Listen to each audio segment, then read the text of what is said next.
So I know that some of you are still adjusting to being back at school, but I'm here today because I have something important to discuss with you. I'm here because I want to talk with you about your education and what's expected of all of you in this new school year. I've given a lot of speeches about education, and I've talked about responsibility a lot. I've talked about teachers' responsibility for inspiring students and pushing you to learn. I've talked about your parents' responsibility for making sure you stay on track and you get your homework done and don't spend every waking hour in front of the TV or with the Xbox. I've talked a lot about your government's responsibility for setting high standards and supporting teachers and principals and turning around schools that aren't working, where students aren't getting the opportunities that they deserve.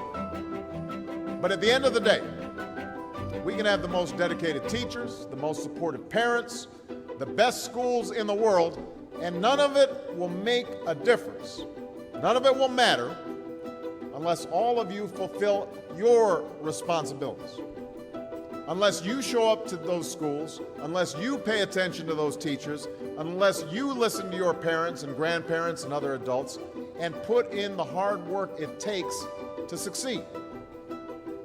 And that's what I want to focus on today. The responsibility each of you has for your education. I want to start with the responsibility you have to yourself. Every single one of you has something that you're good at. Every single one of you has something to offer. And you have a responsibility to yourself to discover what that is. That's the opportunity an education can provide. Maybe you could be a great writer, maybe even good enough to write a book or articles in a newspaper, but you might not know it until you write that English paper, that English class paper that's assigned to you. Maybe you could be an innovator or an inventor, maybe even good enough to come up with the next iPhone or the new medicine or vaccine, but you might not know it until you do your project for your science class. Maybe you could be a mayor or a senator or a Supreme Court justice, but you might not know that until you join student government or the debate team. And no matter what you want to do with your life, I guarantee that you'll need an education to do it. You want to be a doctor or a teacher or a police officer? You want to be a nurse or an architect, a lawyer or a member of our military? You're going to need a good education for every single one of those careers. You cannot drop out of school and just drop into a good job. You've got to train for it and work for it and learn for it. And this isn't just important for your own life and your own future. What you make of your education will decide nothing less than the future of this country. The future of America depends on you. What you're learning in school today will determine whether we as a nation can meet our greatest challenges in the future. You'll need the knowledge and problem-solving skills you learn in science and math to cure diseases like cancer and AIDS, and to develop new energy technologies and protect our environment.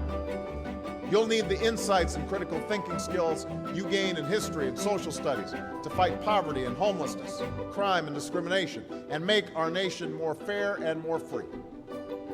You'll need the creativity and ingenuity you develop in all your classes to build new companies that will create new jobs and boost our economy. We need every single one of you to develop your talents and your skills and your intellect so you can help us old folks solve our most difficult problems. If you don't do that, if you quit on school, you're not just quitting on yourself, you're quitting on your country. I know it's not always easy to do well in school. I know a lot of you have challenges in your lives right now that can make it hard to focus on your schoolwork. I get it. I know what it's like. My father left my family when I was 2 years old. And I was raised by a single mom who had to work and who struggled at times to pay the bills and wasn't always able to give us the things that other kids had. There were times when I missed having a father in my life. There were times when I was lonely and I felt like I didn't fit in. So I wasn't always as focused as I should have been on school. And I did some things that I'm not proud of. And I got in more trouble than I should have. And my life could have easily taken a turn for the worse. But I was lucky. I got a lot of second chances, and I had the opportunity to go to college and law school and follow my dreams. My wife, our First Lady, Michelle Obama, she has a similar story. Neither of her parents had gone to college, and they didn't have a lot of money. But they worked hard, and she worked hard so that she could go to the best schools in this country. Some of you might not have those advantages. Maybe you don't have adults in your life who give you the support that you need. Maybe someone in your family has lost their job and there's not enough money to go around. Maybe you live in a neighborhood where you don't feel safe or have friends who are pressuring you to do things you know aren't right.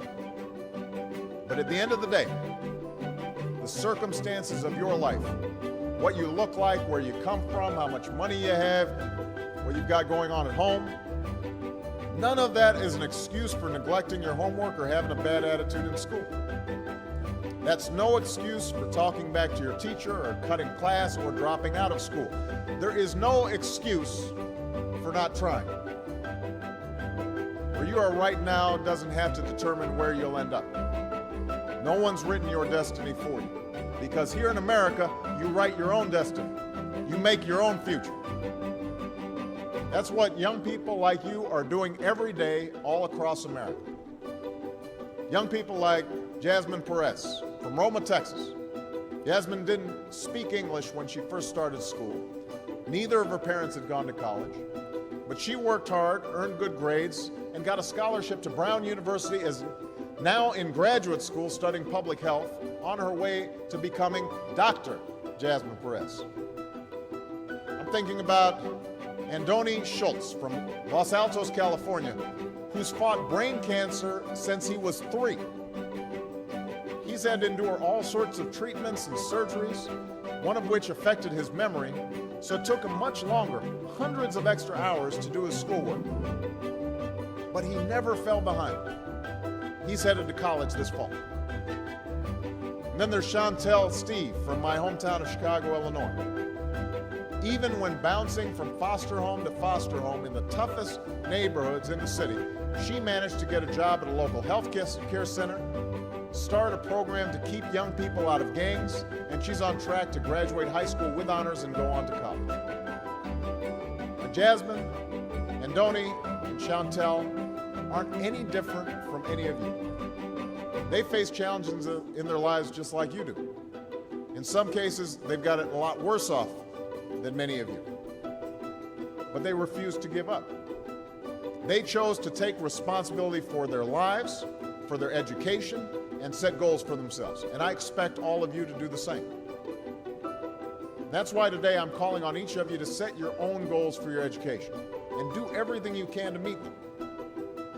Your goal can be something as simple as doing all your homework, paying attention in class, or spending some time each day reading a book. Maybe you'll decide to get involved in an extracurricular activity or volunteer in your community. Maybe you'll decide to stand up for kids who are being teased or bullied because of who they are or how they look.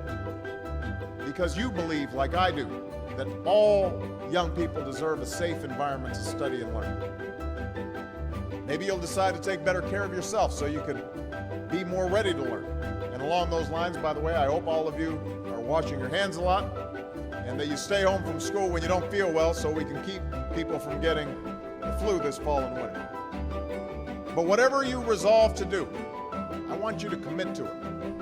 I want you to really work at it. I know that sometimes you get that sense from TV that you can be rich and successful without any hard work. That your ticket to success is through rapping or basketball or being a reality TV star. Chances are you're not going to be any of those things. The truth is, being successful is hard. You won't love every subject that you study. You won't click with every teacher that you have. Not every homework assignment will seem completely relevant to your life right at this minute. And you won't necessarily succeed at everything the first time you try. That's okay. Some of the most successful people in the world are the ones who've had the most failures. J.K. Rowling, who wrote Harry Potter, her first Harry Potter book was rejected 12 times before it was finally published. Michael Jordan was cut from his high school basketball team. He lost hundreds of games and missed thousands of shots during his career. But he once said, "I have failed over and over and over again in my life, and that's why I succeed." These people succeeded because they understood that you can't let your failures define you. You have to let your failures teach you. You have to let them show you what to do differently the next time. So if you get into trouble, that doesn't mean you're a troublemaker. It means you need to try harder to act right. If you get a bad grade, that doesn't mean you're stupid. It just means you need to spend more time studying. No one's born being good at all things. You become good at things through hard work. You're not a varsity athlete the first time you play a new sport. You don't hit every note the first time you sing a song. You've got to practice. The same principle applies to your schoolwork. You might have to do a math problem a few times before you get it right. You might have to read something a few times before you understand it. You definitely have to do a few drafts of a paper before it's good enough to hand in. Don't be afraid to ask questions. Don't be afraid to ask for help when you need it. I do that every day. Asking for help isn't a sign of weakness, it's a sign of strength. Because it shows you have the courage to admit when you don't know something, and that then allows you to learn something new. So find an adult that you trust, a parent, a grandparent, or a teacher, a coach, or a counselor, and ask them to help you stay on track to meet your goals. And even when you're struggling, even when you're discouraged, and you feel like other people have given up on you, don't ever give up on yourself. Because when you give up on yourself, you give up on your country. The story of America isn't about people who quit when things got tough.